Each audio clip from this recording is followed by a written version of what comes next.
Every single one of us wants to make an impact when we're on a date. So here are 5 simple things that you can do to stay in his mind long after you've said goodnight. Number 1, give him an early compliment. I know so many guys, and I've been in this position before too, where you get to the end of a date and you don't even necessarily know if someone's actually attracted to you.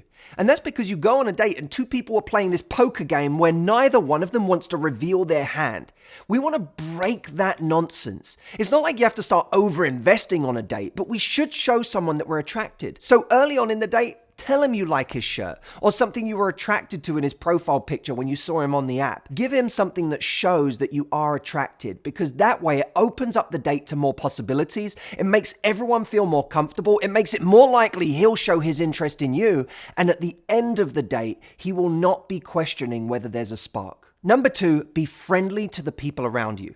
When a guy on a date sees you being nice to people that you don't need to be nice to, it shows your true character. So whether it's being nice to the person serving you, or whether there's a woman next to you at the bar who has to shuffle over so that you two can sit down, and you say to her, "I love your jacket, by the way," or "You have great style," it shows him your warm nature. It also has the added bonus that when you interact with someone else for a few seconds, he gets to observe you without the pressure of interacting with you.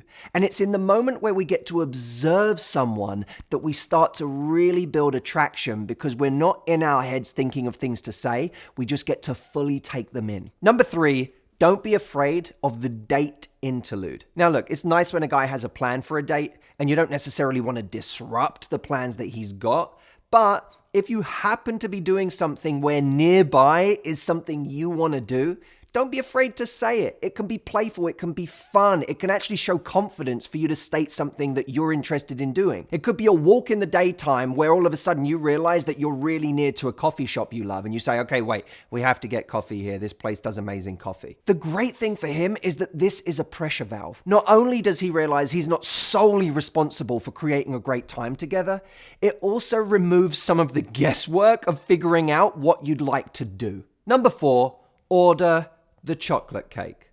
I always think of that moment at dinner where the dessert menu comes up and everyone's really polite and is like, "Do you want dessert? Should we get dessert?" I love when someone's just like, "We should share the chocolate cake, shouldn't we?" Because in that moment, you know what to do. So in whatever form it takes on your date, say yes to the metaphorical chocolate cake. It will give him permission to let go and have fun too. Number 5, defer the nightcap. Now, I know the temptation when a date is going well is to drag it out as long as possible because you're enjoying being with that person. But that's not always productive. Think of the best concert you've ever been to. It probably didn't end at 2 a.m. when you were getting tired. It ended on a high, and we want our dates to do the same. So when someone says to you after you've already had a great time, "Hey, you want to get like one more drink over here?" Don't be afraid to be like, "You know what? It's 11 o'clock, it's getting a little late.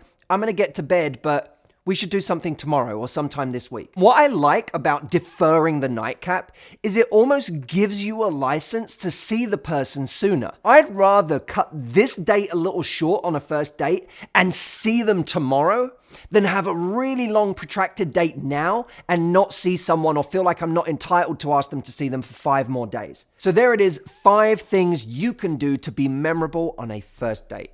Now, if you want to take this up a notch and not just have 5 things you can do to be memorable, but have 5 things you can say to a guy to be memorable on a first date, I have a free guide for you that gives you exactly that. 5 exact phrases that you can say to a guy that keep you in his mind long after the night is over. All you need to do to get it is go to saythistohim.com. It's completely free and you can be reading them right now.